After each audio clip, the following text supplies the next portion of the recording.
नमस्कार जी सबको। नमस्कार जी। हाँ जी। नमस्कार जी। अच्छा जी, मेरा नाम है शरद चंद्र।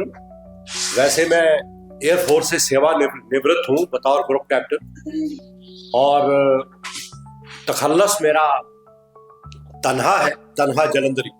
वाह। लेकिन मैं तखल्लस का इस्तेमाल जाहिर है कि तभी करता हूँ जब गजल कहता हूँ हिंदुस्तानी में।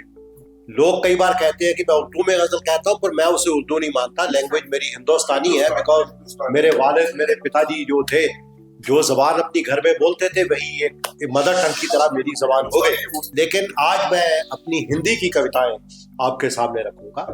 जी हाँ, आज मेरा हिंदी का वो है। मैं हिंदी में, हिंदुस्तानी में, पंजाबी में और अंग्रेजी में लिखता हूँ। तो आज मैं हिंदी की कविताएं आपके सामने लेके आता हूँ। अगर दो तो सुनाऊंगा ही, कोशिश हुआ टाइम तो मैं तीन भी सुना दूंगा जी। तो मेरी पहली कविता है कहीं तो ऐसा पत्र नहीं, है कहीं तो ऐसा पत्र नहीं। तो कविता है कि जीवन की क्या मैं कहूं कथा, जीवन की क्या मैं कहूं कथा, है कहीं तो ऐसा पत्र नहीं जो योग्य हो ऐसी रचना की। सहने में समर्थ हो महाव्यथा, जो निश्चल हो हर घटना। है जीवन की बड़ी जटिल कथा, है जीवन की बड़ी जटिल कथा, पर सरल शब्दों में कहता हूं, कोई पार नहीं, कोई अंत नहीं, पर सीमा बान सुनाता। जब से आरंभ हुआ जीवन, जब से आरंभ हुआ जीवन, जब से सुख दुख का चक्र चला, जब से हारा, जब से जीता, जब से क्षय जय का दृश्य मिला, तब से ही है जीवन से प्रेम, तब से ही है जीवन से प्रेम। पर प्रेम की जड़ पे घृणा का पुट है, सुंदर अति विशाल प्राण, पर कहीं कहीं प्राणों में विष। कहां सुंदरता इन प्राणों की, कहां सुंदरता इन प्राणों की, कहां अधिकारी बना बैठा विष। कहां सुंदरता इन प्राणों की, कहां अधिकारी बना बैठा विष। है प्रेमदायी प्रिय सा जीवन, पर विस्मय इस बरगद की जड़। है विडंबना विस्मयकारी जीवन के रंगों का मिश्रण, अपनी ही अनुपम प्रेसी को कड़ियों का प्रेमी दे बंधन। जीवन की क्या मैं कहूं कथा, है कहीं तो ऐसा पत्र नहीं, ना कागज कोई, ना ताम्र छाल, ना तो धातु पत्थर भी नहीं, कोई सतहा ना कोई तल, जो योग्य हो ऐसी रचना के। अभी उपसंहार है छोटा सा कि प्रिय मैं लिखना चाहता हूं, प्रिय मैं लिखना चाहता हूं, जीवन कथा कहना चाहता हूं। मेरे जीवन का शब्द शब्द है तेरा ही तो स्मरण स्मरण, बस हृदय अंकित इन शब्दों को कह पाने को अर्थ नहीं। जीवन की क्या मैं कहूं कथा, है कहीं तो ऐसा पत्र नहीं। और एक, अब मैं एक और कविता सुनाऊंगा आपको। ये मेरी बीवी की फेवरेट पोएम है। तो आजकल ये मैंने बहुत पहले लिखी थी, in the I think in early 90s, लेकिन क्योंकि आजकल वो जावेद अख्तर साहब का डज गॉड एग्जिस्ट बड़ा आजकल हॉट टॉपिक बना हुआ है, तो मैं आपने कहा कि आप उसकी भी लाइट में इसको सोच सकते हैं इस पोएम को। लेकिन this poem is way back 91 92, आज कितने साल हो गए, करीब 30, मोर देन 30 इयर्स। तो एनीवे, तो मैंने कहा आज को, लेकिन my wife likes this immensely, तो जब भी कोई पोएम होती है अच्छा। और ये मेरी सिस्टर की भी फेवरेट पोएम है। My sister is now Canadian citizen, लेकिन उन दिनों लेक्चरर थी वो, तो उन्होंने मेरे से पोएम लेकर अपने वो नोटिस बोर्ड पे फी द पेंटर पेंटिंग वेंटिंग करके, तो मैंने कहा इस पोएम को रियल डिस्टिंक्शन है कि भाभी और ननद दोनों की फेवरेट। तो सुनिएगा। तो अब जो आजकल जो है कॉन्टेक्स्ट मैंने आपको बताया, उसको भी आप जहन में शायद रख सकते हैं जी। पोएम है कि है यदि आत्मा परमात्मा का ही अंश, है यदि आत्मा परमात्मा का ही अंश, तो सहने क्यों पड़ते हैं यातना के दंश। है यदि आत्मा परमात्मा का ही अंश, तो सहने क्यों पड़ते हैं यातना के दंश। कहते हो भोगता शरीर है ना आत्मा, राइट। कहते हो भोगता शरीर है ना आत्मा, क्या समझूं इससे आत्मा हृदय विहीन है। क्या समझूं इससे आत्मा हृदय विहीन है। यदि है सच, यदि है सच तो ईश्वर को ईश्वरत्व का हक नहीं। हृदय विहीन है जो वो पालन कर सकता नहीं। अपनी ही सृष्टि से मुख मोड़ने की कठोरता, जिसमें है वो रचयिता होकर के भी ना रचयिता। आत्मा भी तन के साथ सारी यातना सहे, कृतज्ञता विश्वासघात की चिताओं में जले। परमात्मा बनी हुई मन में विराजमान होना, मन पे क्या क्या गुजरती है देखे और अनुभव करे। युगों से पीड़ा भोगते मनुष्य का कल्याण हो, जुल्मों की अनंत वृष्टि से अंततः तो त्राण हो। भगवान की निद्रा टूटे, हक भागियों पे दृष्टि हो। भरम से जो बहुत हुआ, अब गर्म से भगवान। एक आखिरी सुना सकता हूं, एक अंतिम कविता, वो मुझे बहुत पसंद है तो मैं आज आपकी वो भी नजर करता हूं, जरा उम्मीद है आपको अच्छी लगेगी। कि सुबह का सपना कहते हैं कि सच होता है। सुबह का सपना कहते हैं कि सच होता है। निशा का आंचल सुबह ही सर पर होता है। निशा का आंचल सुबह ही सर पर होता है। रात गई तो बात गई सब जन कहते हैं। बिल्कुल। दुनिया वाले हर अवसर को क्षण कहते हैं। हर अवसर को क्षण कहते हैं। हर गोपी के गाना को मोहन कह देते। प्रत्येक धड़कते अवयव को ही मन कहते। प्रत्येक धड़कते अवयव को ही मन कहते हैं। मन पे सुना है कि न किसी का वश होता है। बिल्कुल। मन पे सुना है कि न किसी का वश होता है। आनंद मंडल शीश लिए दश दश होता है। आनंद मंडल शीश लिए दश दश होता है। पर मर्यादा की रेखा से रावण डरते हैं। पर मर्यादा की रेखा से रावण डरते हैं। युद्ध भूमि में अनुज यदि आगे बढ़ते हैं। बहुत बढ़िया, बहुत बढ़िया। मर्यादा की रेखा से रावण डरते हैं। युद्ध भूमि में अनुज यदि आगे बढ़ते हैं। सिया की अगन परीक्षा राम कहाँ है करते। सिया की अगन परीक्षा राम कहाँ है करते। उमा का तप तो शंकर स्वयं किया करते। उमा का तप तो शंकर स्वयं किया करते हैं। सत्य की आंखों में देखा एक सत होता है। सत्य की आंखों में देखा एक सत होता है। कालातीत तरंत भी जिसमें रथ होता है। कालातीत तरंत, तरंत सागर को भी कहते हैं, राक्षस को भी कहते हैं, डेमन। कालातीत तरंत भी जिसमें रथ होता है। अब सुनिएगा, आखिरी हिस्सा है उसका, भाग है कविता का, आपको जरूर पसंद आएगा। कि छाया और काया के भेद बने रहते हैं। छाया और काया के भेद बने रहते हैं। साए से सब जाए डरे डरे रहते हैं। छाया और काया के भेद बने रहते हैं। साए से सब जाए डरे डरे रहते हैं। विश्वास श्वास कृत्रिम पे सदा बने हैं रहते। बिल्कुल। विश्वास श्वास कृत्रिम पे सदा बने हैं रहते। आशंका के घाव यद्यपि हरे रहते हैं। आशंका के घाव यद्यपि हरे रहते हैं। सुबह का सूरज संध्या में जब हक होता है। सुबह का सूरज संध्या में जब हक होता है। वसुंधरा के गर्भ में एक दिन गर्भ होता है। धन्यवाद। ओके, तो बड़ा अच्छा आपने गालिब के कहा, तो मैंने कहा कुछ मुझे ख्याल आ गया एक मैं आपको बताता हूं कि मिर्जा गालिब, आपको अगर नहीं पले पता तो शायद सुनकर के हैरानी होगी, वो उर्दू को बहुत ही हिकारत की नजर से देखते थे। वो उनको प्राइड था कि वो बेसिकली फारसी के शायर हैं।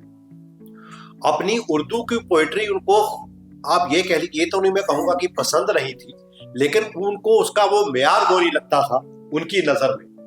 तो इसलिए उनका जो एक, आप ये कह लीजिए कि मास्टरपीस माना जाता है, जिस तरह से कि साहिर लुधियानवी का जो है परछाइयाँ, लंबी नज्म है उनकी, और इसी तरह से कई शायरों की ऐसी लंबी नज्म या एपिक होते। इनका गालिब का है चरागे दैर। चरागे दैर मतलब मंदिर का चिराग। वो उन्होंने बनारस में लंबा समय गुजारा था और वहां पर उन्होंने वो कंपोजिशन करी थी, वो फारसी में। तो लेकिन मैं जो बात आपसे करने वाला था वो ये कि गालिब का जो एक, उर्दू में हर फील्ड में कई बहस होती है कि दिमाग की शायरी कौन सी है और दिल की शायरी कौन सी है। एक बड़े अच्छे तनकीद निगार हैं, क्रिटिक हैं उर्दू के, सूरी साहब, तो उनकी राय में जो मीर तकी मीर है वो दिल के शायर हैं, और जो गालिब है वो दिमाग के शायर हैं, और जो रघुपति साहिब फिराक गोरखपुरी हैं वो दिलो दिमाग के शायर। दिमाग के साथ। चलो, मैंने इस चीज के ऊपर मैंने भी एक छोटा सा पीस लिखा है, लेकिन वो अभी मैं उसका जिक्र नहीं करूंगा, वो अभी मेरे फोन में है, बट वो फिर कभी सही, कभी मौका मिला तो कि किस तरह से बड़ा मुश्किल है इस चीज को डिस्टिंग्विश करना दिल और दिमाग की, कि हर शायरी बेसिकली तो दिल की शायरी होती ही है। तो खालिस किसी को दिमाग का शायर कहना शायद मुनासिब ना हो, लेकिन यस कुछ चीजें इस चीज को की ओर इशारा भी करती है कि ये शेर जो है इसके दिमाग के। लेकिन अभी मैं जो बात करने वाला हूँ इसके साथ जुड़ी हुई साहिर के गालिब के साथ, वो ये है कि कहते हैं कि अच्छा शायर वो होता है जिसकी शायरी फ्यूचरिस्टिक होती है, जो आगे देख लेती है। हाल को तो सब, हाल का हाल तो सब बयान कर लेते हैं, फरदा और मुस्तकबिल की बात जिसके हो हाल में, और जो सच में जो होने वाला। अब ऐसे ही एक, ये मैं जावेद अख्तर को यहाँ पर कोट करूंगा, उन्होंने ये चीज कवर करी है जो मैं आपको बताने वाला हूँ। हालांकि जावेद अख्तर को विद ड्यू अपॉलॉजी मैं बहुत अच्छा क्रिटिक मानता हूँ, वो बड़े अच्छे प्रोफेसर साबित होते अगर लैंग्वेज के होते, लेकिन बतौर शायर मैं उनको बहुत अच्छा शायर नहीं मानता हूँ, विद ड्यू अपॉलॉजी। की आवश्यकता नहीं है, हाँ, सभी जानते हैं। क्योंकि बतौर, हाँ, लेकिन बतौर क्रिटिक, बतौर शारे या कमेंटेटर वो कमाल के हैं, इसमें कोई शक नहीं है। अब इनके जो परदादा या नकड़दादा, पंजाबी में नकड़दादा बोलते हैं, जो दादा का, परदादा का फादर या दादा हो, तो काफी, वो फजलुल हक खैराबादी। तो जब गालिब ने अपना दीवान शाया करना था या पब्लिश करना था, तो उन्होंने उन्हें उसको एडिट करने की जिम्मेदारी दी। तो इनके जो वो परदादा या नकड़दादा थे, जो कि बाद में बहादुर शाह जफर जब हारे 1857, तो उसके बाद उन्हें काला पानी हुआ, और पोर्ट ब्लेयर में अभी उनका मकबरा भी है, उनकी तुरबत भी है। तो उन्होंने जब एडिट किया, तो अब ये देखिए मिर्जा गालिब का एक शेर उन्होंने उसमें से हटा दिया, लेकिन आयरनी देखिए कि वो शेर आज भी मकबूल है, क्योंकि वो शेर वो क्वालिफाई करता है जो फ्यूचरिस्टिक वर्ल्ड को या इरा को देख लेता है। अब उन्होंने क्यों हटाया? क्योंकि उन्होंने हटाया कि ये कोई भी, देखिए आप तमाम या सब लोग यहाँ शायर भी होंगे, कभी बैठे हुए हैं, और जो सुनने वाले भी हैं, अच्छा, किसी भी कविता का कर्णप्रिय होना बड़ा जरूरी हो, कि आपकी कोई भी जो कविता है वो स्मूथली उसकी वो ट्रांजिशन हो। और कई बार आपकी कविता को जो एडिट करते हैं, मैं तो कई बार करता हूँ, इस नुक्ता निगाह से भी करता हूँ कि इसकी जो एक लाइन से या मिसरे से दूसरे में ट्रांजिशन है, या एक शेर से दूसरे में है, बिल्कुल सीमलेस होनी चाहिए। वो ऐसा ना हो कि जिस तरह से छोड़ा तो उसके लिए वर्ड्स का, मैं आपको एक इसकी उदाहरण दूं, एक छोटी सी फिल्म के गाने से। ये जो गीत है, मेरे देश की धरती सोना उगले उगले हीरे मोती, ये लिखा हुआ है असद भोपाली का, लिखा हुआ है, असद भोपाली साहब का लिखा हुआ है। ये गाना ओरिजिनल, इसका ओपनिंग, उसका मुखड़ा ये नहीं था, लेकिन जब ये कल्याण की आनंद की या लक्ष्मीकांत प्यारेलाल, अब ये मैं भूल गया, लेकिन दोनों में से एक संगीत युगल, ये जब इसकी धुन बना रहे थे तो उन्होंने कहा यार इसमें वो जो हम इसको जिस जोश के साथ, जो उमंग के साथ जो गाना है, ये वो बात बन नहीं रही। अच्छा। क्यों? क्योंकि जो उसकी ओरिजिनल लाइन थी ये ना, मेरे देश की धरती, इसी की जगह था इस देश की धरती। अब आप अपने आप ही बोल के देखिए, जो इस है वो पहले ही तब जाता है और मेरे जो है वो पहले ही उभरता है। तो कविता में, शायरी में इन चीजों का तो देखिए शायर को ख्याल रखना ही होता है, बिकॉज उसको इफेक्टिव बनाना है। तो ये गालिब का कौन सा शेर था जिसकी जो उन्होंने निकाल दिया? वो था, कहाँ है तमन्ना का दूसरा कदम गालिब, कहाँ है तमन्ना का दूसरा कदम गालिब, हमने गश्त इम्का में महज एक नक्शे पा पाया। कि दश्त इम्का है द स्फीयर ऑफ पॉसिबिलिटीज, कि भाई स्फीयर ऑफ पॉसिबिलिटी में मैं जो देख रहा हूँ ये उनका शेर होगा, कोई 19th सेंचुरी का है, तब 1860 और मे बी उसके भी अर्ली का, उनका 1850 का भी हो सकता है, लेकिन उनका कहा हुआ शेर है कि उस जमाने में कि स्फीयर ऑफ पॉसिबिलिटी में इंसान का दूसरा कदम कहाँ है भाई, ये तो अभी उसने तो एक ही कदम लिया है और यहाँ तक पहुंच गया, वो यहाँ तक पहुंच गया। ये शेर था। आज की डेट में देखिए क्या अब आपका मोबाइल और क्या हमारा नेट और कौन से आपके सैटेलाइट और अच्छा और आर्टिफिशियल इंटेलिजेंस, और आज भी ये लगता है कि भाई दश्ते इम्का में ये तो महज एक नक्शेपा है, दूसरा कदम कहाँ पर है। लेकिन ये खैराबादी साहब ने निकाल दिया था नक्शे पा पाया। इसे पा पाया जो है ना, ये कानों को अच्छा नहीं लगता, इसलिए गालिब के ओरिजिनल दीवार में ये शेर नहीं है, लेकिन फिर भी मैं आज इसको कोट कर रहा हूँ। देखिए बहुत बढ़िया, यहाँ पर बैठकर खैर। तो आखिरी बात मेरी, तो एक साहिर की बड़ी अच्छी पोएम है, वो कुछ ऐसे है कि मैं पूरी नहीं सुनाने वाला हूँ, जस्ट उसकी चंद लाइन यहाँ से शुरू होती है कि 25 बरस गुजरे, 25 बरस मतलब 1947 प्लस 25 आप कर लीजिए, जो भी 1972 बनता होगा।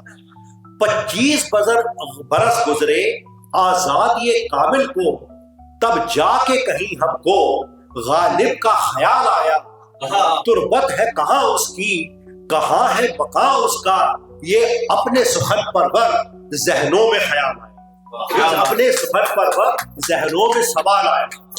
अब ये आगे वो उसकी पोएम ये बढ़ती है कि गालिब जिसे कहते हैं उर्दू ही का शायर, कोई कहता है, ये बेसिकली वो ये कहता है कि आपने उर्दू जबान को दबा दिया, कि जिस अहदे सियासत ने ये जिंदा ज़बां कुचली, उस अहदे सियासत को मरहूमों का गम क्यों हो। गालिब जिसे कहते हैं उर्दू ही का शायर था, गालिब पे सितम ठाकर उर्दू पे करम क्यों।